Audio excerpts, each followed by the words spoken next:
Some amazing things have happened in ISKCON, things that should have never happened. And I want to talk about them because it's just an amazing phenomenon that something could happen that should have never happened. And we want to prevent that from happening. And we want to understand what was the consciousness that created that.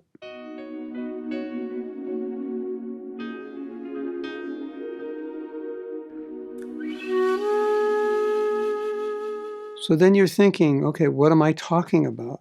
Well, let's just say, without being too specific, things which were less than perfect, less than moral, less than right, ethical, and so forth, have been done in the name of Bhakti. Devotees have been mistreated in the name of Bhakti. Let's just leave it at that. Now, the basic premise of our philosophy is humility and respect. Trinadapi sunicina. So you would think in a spiritual organization, there would be no prejudice, there would be no mistreatment, there would be no kind of hierarchy that could in any way limit or exploit a particular race or gender or ethnic group, etc. But it has happened. And we can understand, okay, we're conditioned souls. We bring in baggage, so these things happen. But it's not exactly always like that. Sometimes it happens in the name of philosophy. And so this is something to be aware of because it's a very potentially dangerous situation. We can read into the philosophy something that the philosophy is not teaching. We can utilize the philosophy for promoting an idea or behavior, which in fact the philosophy is trying to eliminate or trying to help us do the exact opposite of. So I don't want to get into details. I don't want to depress you with all the problems ISKCON has had.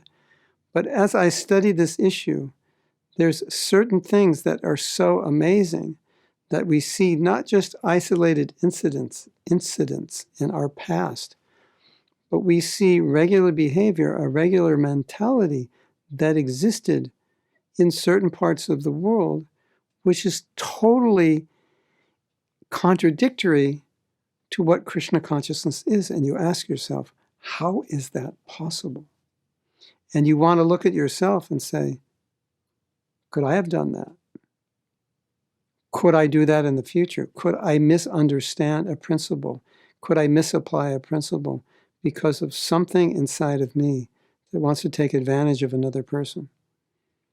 That in some way, subtly or grossly, wants to put myself above somebody else, because that's what I've been trying to do ever since I've been in the material world. And the answer, of course, is yes, it's possible.